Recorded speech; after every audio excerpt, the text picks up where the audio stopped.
ارحب يا ابو محمد. يا هلا يا هلا والله. نواف مطلق الشريطي الاسلمي الشمري. يا بعد راسي من روس الربع ورجال بك الخير. نشرف والله بقوتك والله يا ابو ياسر.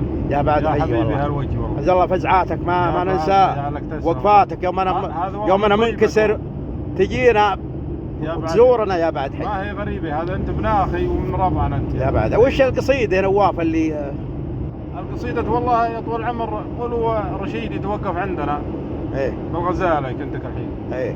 اي والله يوم توقف عندنا اطلب ندخن، قلت والله يا رجل ما دخن لكن بشوف لك من حد هالعيال. اي والله. ويوم اني مريت وهو يطلبني ثاني مرة قال بيك تشوف لي سيجارة شيء، والله خذيت له لي دخان من واحد من العيال ودعمته واعطيته سيجارتين. اي الله يبيض وجهك. الله يجزاك الله خير. اي وقصة القصيدة هذه يقول ما ادري والله يمكن الناس بعضها وشيء، لكن يقول نواف لو تدري عن القلب وش فيه والله ما تبطي جيب السيجاره، هم يصبح بي هم يمسيه، دارت علي من الليالي دواير.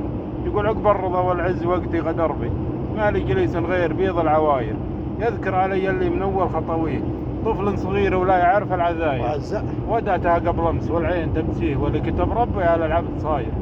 يقول الشمري انخاك ما به تكاليف، والله الردي غصبا علي غصب باير، والله عاد المعذري ناس ان انا تاليه القصيده. عطنا اسمه ورقمه والله لا ادعم ولا ما يموت. اكثر من 25 سنه يا واكثر او 27 سنه. والله فعلك ينومس. الله يسلمك وذكرك معروف كل المراكز اشرط سميره موقد. الله يسلمك لك ذكريات. لك زود والله يا ابو. يا بعد حي عقب انت قاعد عاد ضبط وضعك. عقب انت قاعد الحمد لله يا رجل. ان كان تبغى نبي الراحه يا الحين. لا احنا ايوه تبي العرس راس براس. العرس لا والله عاد العرس يبيله قلب قوي. انت والله ما شاء الله عليك ودعمت حتى بالزواج يا نواف. يا حبيبي والله. الله يبيض وجهك. الله يسلمك. لا انا ابوه الزوج صالح خوي ياسر يا مال الجنه يا حبيبي والله.